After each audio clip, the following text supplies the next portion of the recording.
on life support in a Vietnam hospital after a cosmetic procedure went horribly wrong. This is Chloe Moday, who travelled to Southeast Asia for rhinoplasty, or a nose job, and some surgery on her eyelid. The day after her procedure, she went downhill, was in and out of hospital, but wound up in an induced coma with her organs starting to shut down. Chloe's husband, Joshua, joins us now from Da Nang in Vietnam. And Joshua, mate, we're so sorry that you're going through this at the moment. It must just be the worst experience. How is Chloe doing at the moment?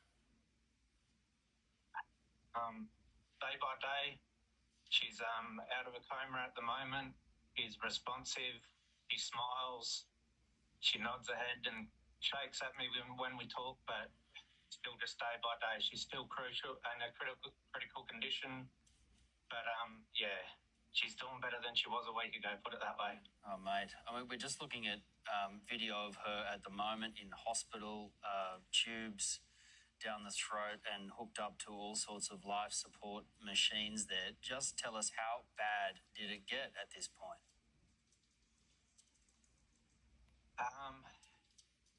In the first few hours of the event, once we got her to the hospital, I had to actually perform CPR in a hotel room to keep her alive when I realised she wasn't conscious till the ambulance got there.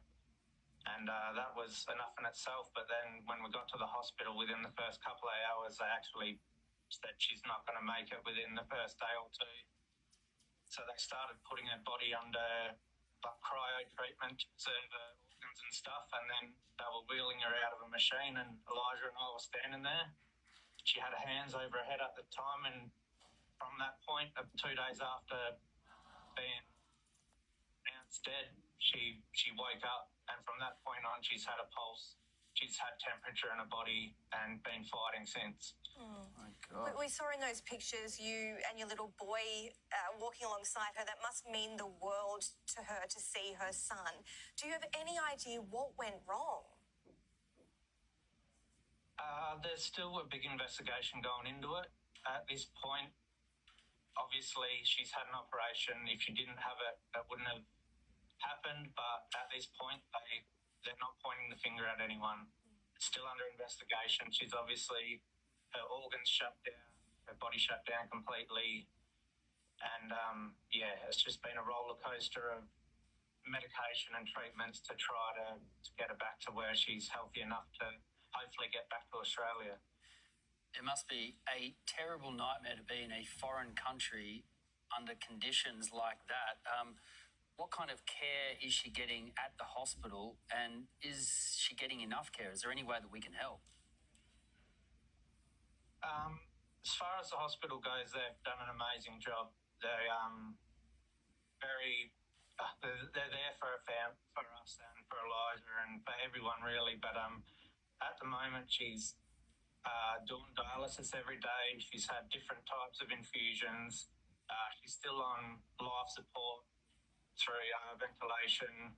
She's on medications to keep her blood pressure at a comfortable state. But so she's still a long way off recovering, but it's a day-by-day procedure still.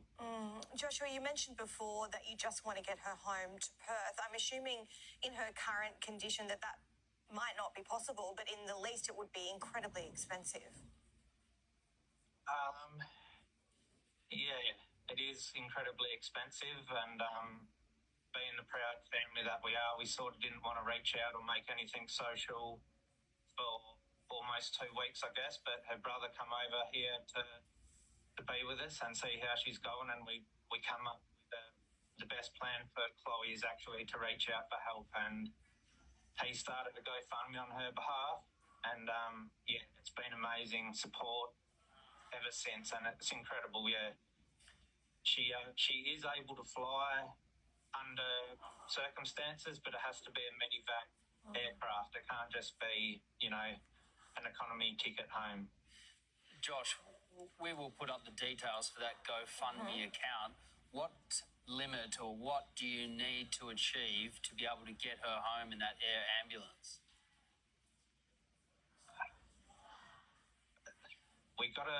it's because it's all private. It's you can't do it through the government or anything. There's a company in Jandakot that are willing to help us out and fly her under the best conditions they can with the correct doctors and equipment, and it's around 125,000 Aussie dollar. God, it's a lot of money, but obviously you'd spend anything to get your loved one home. Josh, we obviously wish you, Chloe, and the family all the best with her recovery. We will post details of that GoFundMe, and we really hope that you're all home safe soon. Thank you very much. I appreciate the time. It's just a hard one over here at the moment.